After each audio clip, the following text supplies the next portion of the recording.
Hi everybody. It's the new year, and I decided to do something a little different.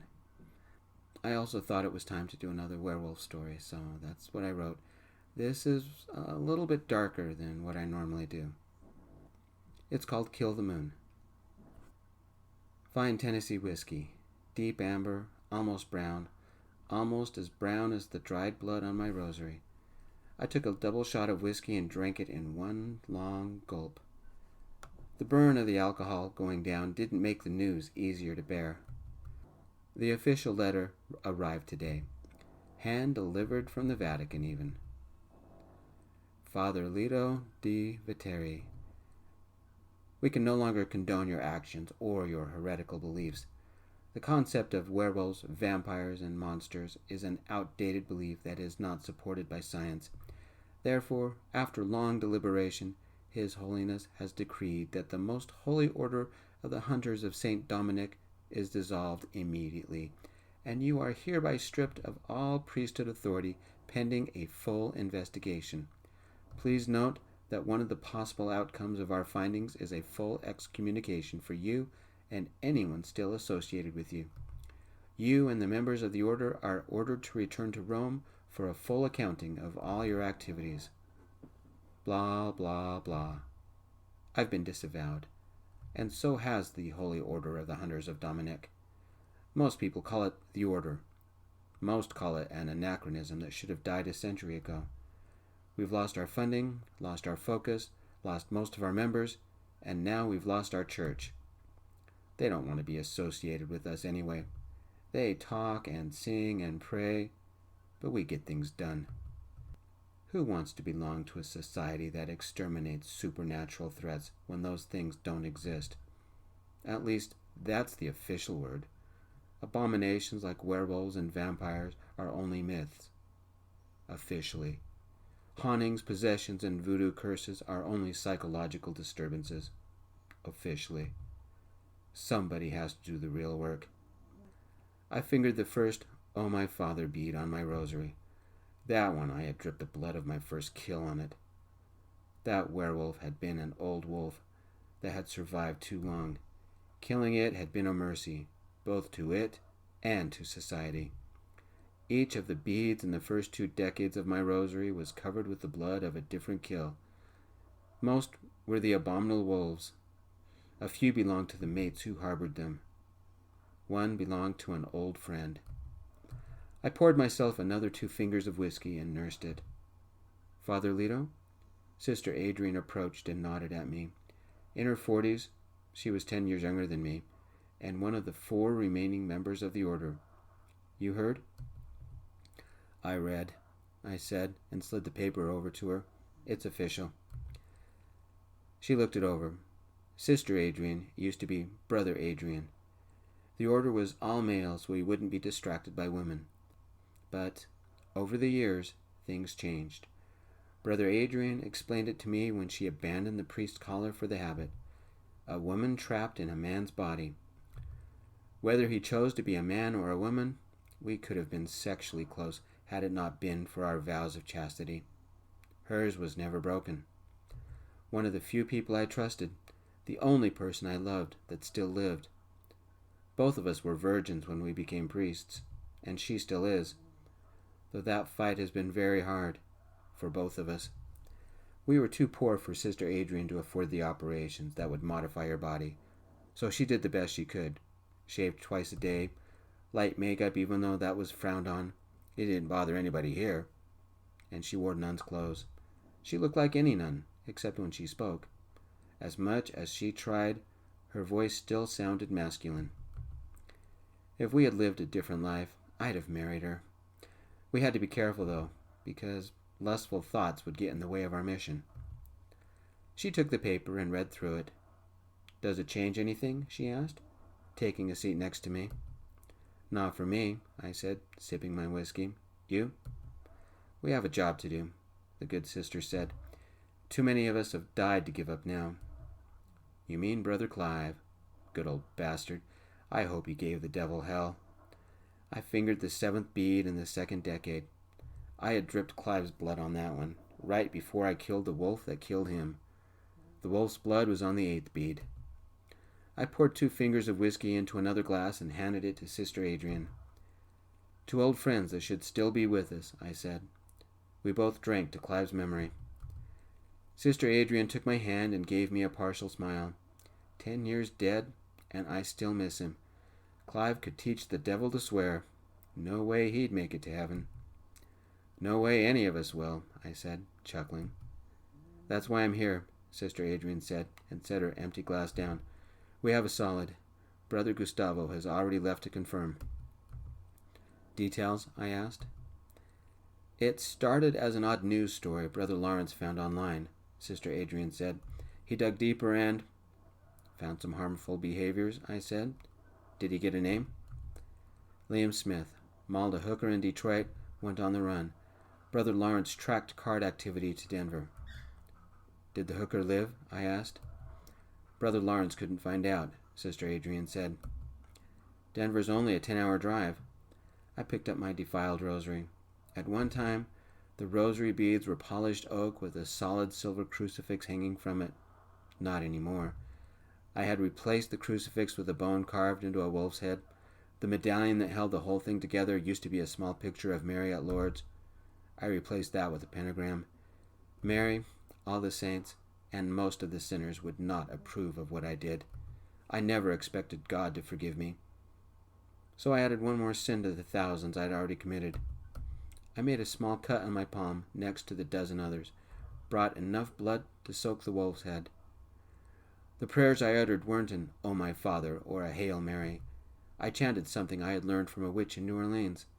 I lost my virginity to him, and I had made it a point to go to New Orleans for years after. We were still friends, but not lovers. I never mentioned that in confession. I didn't mention a lot of things. My new confessional is a bottle of very nice whiskey. When I chanted the final word, the room chilled. Sister Adrian folded her arms and placed her hands inside her habit for warmth.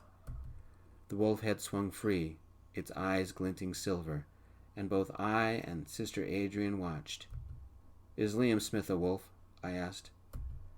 The wolf head circled once, twice, and then swung toward me. Dear God, I hoped he was only a mass murderer, Sister Adrian said, almost spitting. Not a he anymore, it's an it. I took another sip of whiskey. Has the animal killed? I asked. The wolf head circled once, twice, then swung at me. Lord have mercy, Sister Adrian said. Did the hooker live? The wolf head circled once, twice, then swung away from me. You'd think with as many as we've killed over the years, Sister Adrian said, I wouldn't be scared. Sometimes I'm so tired of this life. It's the same with me, I said, but we do what we have to do. Do you think Liam knows, she said, that he's a wolf? Doesn't matter, I said. The animal will keep on killing until we put it down. I reached into my pocket and pulled out some change. I lined it up and placed the rosary over it. How many times has the animal killed? My blood-stained rosary circled once, twice, then swung to a stack of 3 pennies. Sister Adrian crossed herself. Dear Lord, we're too late. I know I shouldn't, but I added one more sin to the blackness I called my soul. I took the good sister's hand in mine. I leaned into her and kissed her. The slight pull of her lipstick, the smell of the perfume she used, the scent of the clothes, excited me. The warmth, the intimacy so long denied, melted a small part of me. I sinned again, wondering what we could have been like as lovers. For a moment she surrendered to the kiss, then placed a hand on my chest to gently push me away. Remember our vows, she whispered. It's all that we have left, my love. I know, I said, and I'm sorry. Let's go hunting. 10 hours later, we met Brother Gustavo in the outskirts of Denver on a chill spring evening. Didn't Brother Lawrence come along? Brother Gustavo asked as I helped Sister Adrian from our old SUV. The wheelchair would slow us down, I said, but he's still with us. Right, Brother Lawrence? I'm here, he said through the phone. Last card activity was 15 minutes ago. A mini-mart about 10 blocks from your current position. If I were you, I'd get this done quickly and get back to base. Brother Lito, your 3 days of meditation start tomorrow. Brother Lawrence was the youngest of us, almost 30, but the Lord had different plans for him. Mauled and paralyzed by a wolf on his very first hunt, he still hunted, but he used the internet and a rosary instead of a crossbow and a silver dagger. He ran an online gambling site that funded our operations. The Vatican said that wolves don't exist. Tell that to Brother Lawrence. His face will carry those scars forever. Thanks for the reminder, I said. How do you want to play this? Sister Adrian asked. Let's find the animal, I said. Maybe it'll give up without a fight. When has that happened? Brother Gustavo said, shrugging a bandolier stocked with silver shotgun shells and silver bullets. I liked Gustavo. Short, squat, could outdrink anyone, even me. He came from a small town in Oaxaca, Mexico, where little things like papal authority don't outrank local traditions. His sister was a victim of a werewolf attack, and later turned into a werewolf herself. I was the hunter assigned to the case. Gustavo assisted, and later joined the order. Like Brother Lawrence, he never took the collar. He's more of a self-styled monk. I suspect that for him, every mission is a chance to get revenge on the beast that killed his sister. His sister's blood is the 4th bead in the 2nd decade on my rosary. Brother Gustavo, in his old green truck, took the lead. Sister Adrian and I followed. In minutes we found the store. Small, with gas pumps in the front, it looked like any of the thousands of others. 2 cars were parked at the pumps, another 5 parked in front.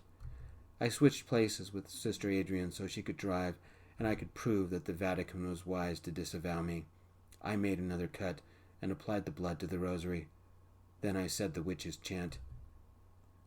Is there a trail for the animal called Liam Smith? I said. The rosary circled once, twice, then swung toward me. Where is the animal called Liam Smith? I said. The SUV hit a bump, but that didn't stop the defiled rosary. It swung once, twice, and then at an angle. Take the next left, I said. The spell always pointed true, and we followed. Twice we had to back up and take another road. Finally, we pulled up to an older apartment complex. The air smelled of frying steaks and curry. The rosary led us to an upper unit in a 3-story building. The beast was having a barbecue, Brother Gustavo said. Think they'd invite us? I couldn't see anybody, but the hairs on the back of my neck rose. Sister Adrian, I said, take point. A moment, Brother Lawrence said through the phone. Additional information. Liam's older sister and her husband live at this address. No kids. Unless they are having a party, I would expect 2 occupants, in addition to Liam. Blueprints show a 2-bedroom apartment with only 1 entrance, but they have a balcony and 2 large windows. The complex is pet-friendly, so don't rule out a dog or a cat. And Brother Lito? Yes? Brothers Lawrence went very soft and very bitter. Kill the moon. The good sister got a blessed Bible and a blessed rosary from the glove compartment, then gave me a thin-lipped smile. Her weapons were not my weapons, but they were just as rare. Her ancient Bible had been blessed by the Pope back in 1935 and was in Latin. She had marked every page so much that it was almost a coloring book. Sister Adrian read and spoke Latin fluently and studied her Bible daily, if not hourly. Her rosary, silver with lapis lazuli beads, also blessed by a pope, and dipped into the water at Lourdes. It sparkled as pure as her soul. Sister Adrian always wanted to give the animal a chance. We had argued about procedures and tactics many times, but I respected her enough to give her the opportunity. My weapons and rosary were more violent. I removed one of the crossbow pistols from the trunk and a bandolier with 24 hand-carved silver-tipped crossbow bolts. I wrapped my death-stained rosary around my hand. I handed her a Kevlar trench coat and took one for myself. She'd been in this war too long to argue with me. Brother Gustavo preferred the old-fashioned double-barreled shotgun with silver buckshot. He also carried a Colt 45 with silver hollow points. We climbed the stairs. Brother Gustavo waited with the cars. The complex was pretty much like most complexes. A pool and office surrounded by a dozen or more buildings, lots of parking, both covered and regular, and lawn designed to resemble a park. Several kids played in a kiddie area. If they only knew they had a murderous beast hiding among them. Sister Adrian knocked. I held the crossbow at my side. Sister Adrian knocked again. Father Lito, do you smell it? I should have noticed it sooner. The barbecued steaks were burning, but that didn't hide the other odor. I've been doing this for 35 years, Sister Adrian for 25. We both knew that smell. A strong smell like an unwashed dog mixed with an unwashed human body emanated from the apartment. Something coppery scented the air. Blood scent. I pushed Sister Adrian aside and knelt next to the door. Closing my eyes to concentrate, I focused everything into that one moment. A large animal moved inside, but only one thing moved. The animal smell was stronger. Not the smell of an unchanged kitty litter or the smell of an incontinent dog. A wolf has its own aroma, stronger than any other creature. A combination of animal dander and human sweat polluted the air, and only a few knew that smell. Mostly the victims who survived. He changed early. It's a day away from the full moon, Sister Adrian said. A new wolf? Maybe only changed a month or two ago? Maybe. It's changed now. Run down and tell Gustavo, I said. The motion inside changed. It hurt us. What about you? Sister Adrian asked. It can't harm me, I said, gripping my defiled rosary in one hand, the crossbow in the other. One day from the full moon, the wolf would be stronger, even in human form. Their homicidal lusts would overwhelm any rational thought. Abandoned by the church, abandoned by most men, I harbored an anger inside that I had to release. I needed to take my frustrations out on something, and a wolf was as good a target as any. One day away from the full moon. May heaven help Liam Smith, because I sure wouldn't. You and Brother Gustavo follow it if it tries to leave. Stop trying to protect me, Sister Adrian said, and stepped close to the door. Liam, we understand what's happening to you. We're here to help. Open the door before it's too late. Something whined inside. Sister Adrian held the Bible tight to her chest and wrapped the rosary around her hand. Liam, fight the animal's control. I know it can be hard, but you have to before anyone else dies. I had to admire Sister Adrian. She's remained true and faithful, in spite of how far I've sunk. She still saw the good in me, and she's seen the horror of my soul. If any of us went to heaven, it would be her. She's the only person I prayed for anymore. An animal snarled so loud that Sister Adrian stepped back. As Sister Adrian opened the Bible, I kicked the door open. The door jamb splintered, so did the lock. Pieces of the door handle clattered on the floor, near the bodies. Fresh killed and still bleeding. A female and a male. They'd been mauled and clawed to death by the bloody wolf feasting on the woman's dismembered leg. Damn, we were too late to save these people, but not too late to avenge them. Liam Smith, I said, you've killed 5 people. I'm here to end your rampage. Sister Adrian made the sign of the cross, opened her Bible, and began reciting the Psalms in Latin. The wolf looked at us, its eyes bright silver. The madness has taken over, Sister Adrian whispered. Liam Smith, I said, you will die for your sins, and I will see that you go straight to hell. Sister Adrian flipped forward to the Beatitudes. She sang them. I could listen to her sing forever. Most important, no wolf would get past this door. I raised the crossbow and fired. The bolt hit the large wolf in the right shoulder muscle, the silver tip burying itself deep. The wolf snarled and shook, but the bolt remained firm. I cocked and loaded the crossbow again. Too many years of practice had trained me to do it in seconds. I fired. Missed. The beast with its demonic speed raced towards us, but Sister Adrian remained firm. The beast approached, but did not get close. I cocked and reloaded the crossbow. Its silver eyes met mine. I would kill it tonight. For Brother Clive, if nothing else. It must have seen its death in my eyes, because it bolted through the apartment, through the plate glass window, and dove outside. We were 3 stories up. Gunshots thundered outside, 2 of them. Gustavo? Adrian said. Take the stairs. I ran to the balcony and looked down. The wolf had landed, and I think Gustavo had hit it. I leaped off the balcony and landed on my feet from 3 stories up. I'm not like normal people, especially this close to the full moon. Brother Clive better save a seat for me. The wolf bounded away, moving like a freight train. It left drops of blood. I got it both times, Gustavo said. It's got silver in it now. Good. I hope the animal burns from the inside. I'll follow it on foot, I said. track me. I ran, following the blood drops. Even wounded, the wolf was fast. I had to sprint to keep up with it. I'm getting too old for this, but there is no one else who can do the job. I love Sister Adrian, but she can't do what I must. I won't let her sacrifice the purity that I love. I slowed and tracked the wolf to a park. Screams, people fleeing in panic. My target was there. This hunt didn't take long. I found the wolf cowering by a tree, rubbing his right shoulder against the tree. The bolt fell. It saw me and howled. I aimed, then had a better idea. Brother Gustavo, I want the trank gun, I said into my phone. We don't use it often. I don't think we've even used it in a year, but I was in a mood. Seeing dead civilians does that to me. Nearly a day later, Liam Smith woke in our cage back at our disavowed base. The cage was in the lowest level of the base and had windows that looked to the east and to the west. He shared my cage. Brother Gustavo stood with his colt, Sister Adrian with her Bible and rosary, and Brother Lawrence watched everything through his monitors. "Where am I?" Liam asked. "What do you remember?" Sister Adrian asked in as kind a way as she could. She knelt next to the cage and smiled.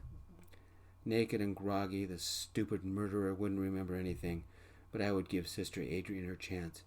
Sometimes her soft touch changed lives. "Men aren't nuns," Liam said. "What are you?" Nobody spoke to Sister Adrian like that. Liam sealed his fate.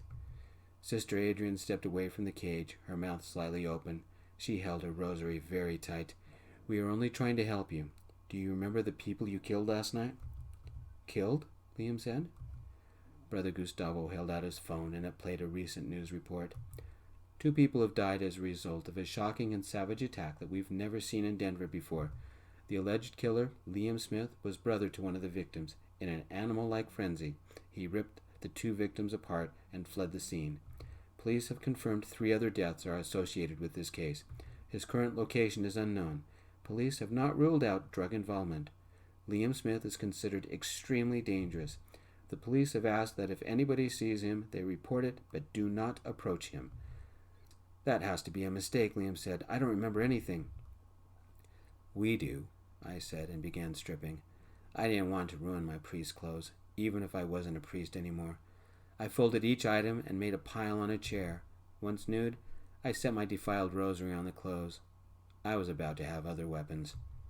"Lito, your eyes," Sister Adrian whispered. "The moon is about to rise." "I know," I said. "I don't want you to see this." "See what?" Liam said. "You say that every month," she said, and opened her Bible. "I'll start with Matthew and see how far I get." "I don't deserve anyone like you," I said. "I know," she said, smiling. "Get in the cage. It's almost time." "We're both naked. Why are you getting in here?" Liam yelled, backing away. "Brother Lawrence," Brother Gustavo said. "Care to make a bet? 4 minutes?" "Lito will have him destroyed in 3 minutes. Dishes for a week?" Brother Lawrence said through the speakers. "Something to think about. I've picked up 2 possible sightings. One is not confirmed. The other you might like." My muscles began to shiver and shift as the moon crested the horizon. "First one? 2 guys in an amusement park," Brother Lawrence said. "According to some drunk thieves, one guy turned into a large silver wolf. No one else confirmed it, and I couldn't find any names. It might be nothing, but I'll keep checking." "The second one?" Sister Adrian said. "More promising. An art student named Landon. Website said his name's Steele. I believe it's fake," Brother Lawrence said. "He'd have been 12 10 years ago. Sound familiar?" "Landon? The last survivor of that pack we killed?" I said. "Possibly. I found a picture you might want to see when your, meditations are over." "I want to see everything you found," I said, locking the cage behind me. "In 3 days. Sister Adrian began reading and singing. My Latin wasn't very good, but I loved hearing her voice. Brother Gustavo went to the kitchen and came back with snacks. The moon rose in the east window. Liam Smith's eyes turned to silver as he changed into a wolf. Slobbery, growling, almost rabid. He wasn't in control. I was. Before I let the wolf inside me out, I said, "Liam, say hello to Brother Clive." I let the beast out.